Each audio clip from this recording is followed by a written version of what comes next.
Good afternoon, class. Today we are going to discuss about classification of solution.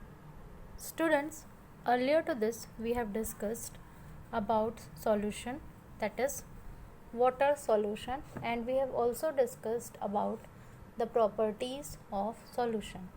Okay. Now students, in classification of solution, basically we will see the classification of solution in three different way. The very first we will discuss about on the basis of physical state of solute and solvent. Okay, students, earlier also I have told you that solute is present in lesser amount and solvent is present in larger amount. Okay, and depending upon the physical state, that whether the solute is solid, liquid or gas, or whether the solvent is solid, liquid or gas, solutions are classified. As you can see here, solution of gas and gas, that is air, because air is a mixture of gases. Okay, there are so many gases like nitrogen, like oxygen, like helium, like neon. Okay, then students, there may be one more classification. So broadly, solution are classified into 6. The very first, gas and gas.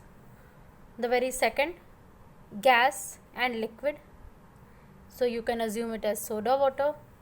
Then gas and solid, that is smoke.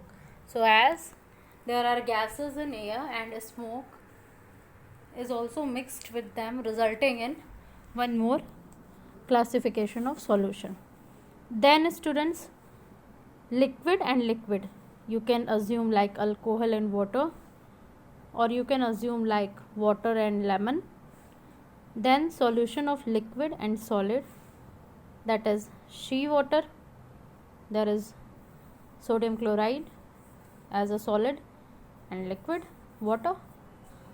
Then solution of solid and solid, that is brass, that are alloys.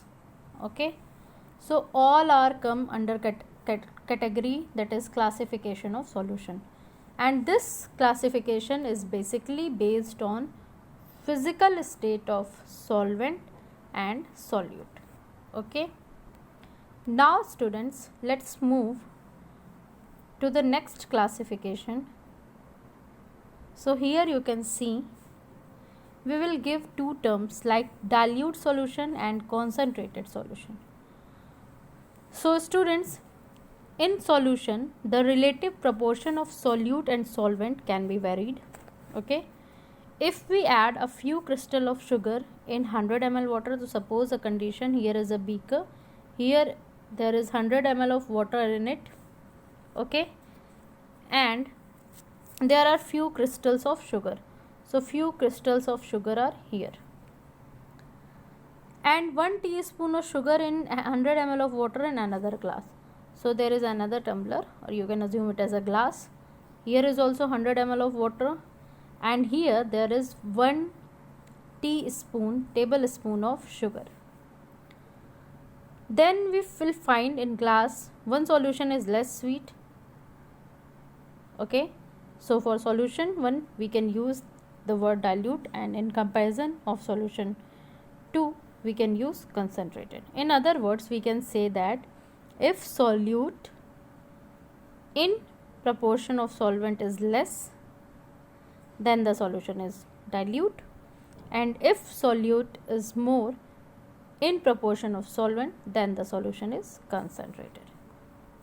So students, basically what I mean to say, आपने अगर पहली condition देखी, इसमें भी हमने 1 ml water लिया था, second condition में भी हमने 1 ml वाटर लिया था, मतलब सॉल्वेंट हमारा फिक्स अमाउंट में है. लेकिन पहले केस में हमने 4 to 5 या बहुत फ्यू कह सकते हैं कि हमने शुगर लिया था, क्रिस्टल्स लिए थे शुगर के, बहुत ही फ्यू, आप समझ लीजिए 4 से 5 क्रिस्टल. तो यहाँ पे जो सबसे कम क्वांटिटी में वो क्या है, 4 से 5 क्रिस्टल शुगर के. तो ये हमारा बन जाएगा डाइल्यूट सॉल्यूशन। और अगर वहीं हम दूसरे की बात करें तो आप यहाँ देख पा रहे हैं कि हमने 1 टेबल स्पून ऑफ शुगर डाला है 1 लीटर वाटर में ही, ठीक है, 100 ml ही मान लीजिए, 100 ml वाटर में ही। इस केस में हम इसे क्या कहेंगे, कॉन्सनट्रेटेड, क्योंकि जो कंसंट्रेशन है दोनों के कंपैरिजन में यहाँ पे कम है, यहाँ पे ज़्यादा है, ठीक। अब बेटा एक नया टर्म निकल के आता है, कॉन्संट्रेशन। ये कॉन्संट्रेशन क्या है? सो स्टूडेंट्स, कंसंट्रेशन जो होता है, concentration is basically the amount of solute that is present in a given quantity of solution. Concentration वो अमाउंट है सॉल्यूट का जो कि गिवन क्वांटिटी जो भी है सॉल्यूशन की उसमें प्रेजेंट है। अब जो ये कॉन्सेंट्रेशन है इसको हम परसेंटेज के फॉर्म में एक्सप्रेस करते हैं, और जो परसेंटेज मेथड है इसको एक्सप्रेस करने का कंसंट्रेशन का सॉल्यूशन को, इसको हम कहते हैं परसेंटेज ऑफ सॉल्यूट, ठीक है, present in the solution. So students, अगर हम बात करते हैं कॉन्सेंट्रेशन ऑफ सॉल्यूशन की तो हम इसे 3 वे में निकाल सकते हैं। The very first that is mass by mass percent, ठीक है। The very second that is mass by volume percent, and the very third that is volume by volume percentage. Students, अगर हम बात करें मास बाय मास परसेंट की, तो suppose करिए हमारे जो दोनों कंपोनेंट हैं हम उनका मास को कंसिडर करेंगे। हमने बोला 20 ग्राम शुगर है, ठीक है, और फिर हम सॉल्यूशन का भी वेट जो है उसकी बात करेंगे। जब हम सॉल्यूशन के वेट की बात करेंगे तब हम मास बाय मास का परसेंटेज निकालना है। जब हम सॉल्यूशन के वॉल्यूम की बात कर रहे हैं तब हम मास बाय वॉल्यूम निकालना है, और जब हम सॉल्यूट की भी वॉल्यूम की ही बात कर रहे हैं और सॉल्वेंट की भी वॉल्यूम की ही बात कर रहे हैं तब हम वॉल्यूम बाय वॉल्यूम की बात कर रहे हैं। स्टूडेंट्स, कई वेरियस वेज हैं एक्सप्रेस करने के कंसंट्रेशन सॉल्यूशन के, जैसे कि mass by mass percent, mass by volume percent, volume by volume percent, या ग्राम पर लीटर, या नॉर्मेलिटी, या मोलैरिटी, या मोलैलिटी, ठीक है। लेकिन यहाँ हम लोग अपने चैप्टर 2 में 3 ही मेथड्स पढ़ेंगे जो कि यहाँ आपको गिवन है, first, second and third. Now student, आप एक क्वेश्चन देख पा रहे हैं, a solution contains 40 gram of common salt, ठीक है। तो यहाँ पे जो मास गिवन है सॉल्ट का वो है 40 ग्राम, और ये कितने में है, 320 ग्राम वाटर में। कम 40 ग्राम ये सॉल्यूट हो गया, ज़्यादा 320 ग्राम ये सॉल्वेंट हो गया, ठीक है। अब स्टूडेंट्स, क्वेश्चन कह रहा है calculate the concentration in term of mass by mass percent. जब दोनों का मास गिवन है तो हमें मास बाय मास परसेंट निकालना है। यहाँ पे आपको एक चीज़ दिमाग में रखनी है कि मास बाय मास परसेंट का फॉर्मूला क्या है। तो स्टूडेंट्स, इसका फॉर्मूला है मास ऑफ सॉल्यूट, ठीक है, सॉल्यूट का मास, वेट, इसका फॉर्मूला है mass of solute upon mass of solution. देखिए स्टूडेंट्स, यहाँ पे बात हो रही है सॉल्यूशन, ठीक, इनटू 100। तो हमें मास ऑफ सॉल्यूट पता है 40 ग्राम है, लेकिन सॉल्यूशन का मास के लिए हम क्या करेंगे, जो हमारा सॉल्यूट है 40 ग्राम प्लस हो जाएगा हमारा सॉल्वेंट 320 ग्राम, तो ओवरऑल जो सॉल्यूशन बना वो बन गया 360 ग्राम, ठीक है। अब हम वैल्यूज़ को पुट करेंगे, 40 ग्राम जो कि हमारा सॉल्यूट है और 360 ग्राम जो कि हमारा सॉल्यूशन है, इनटू 100, ठीक है। अब स्टूडेंट्स, जब हम वैल्यूज़ को पुट करेंगे मासेस की सॉल्यूशन में तब हमें हमारा आंसर मिल जाएगा, ठीक है। स्टूडेंट्स, अगर बात की जाए एक और वे क्लासिफाई करने का, उस क्लासिफिकेशन को हम कहते हैं saturated solution, unsaturated solution and super saturated solution.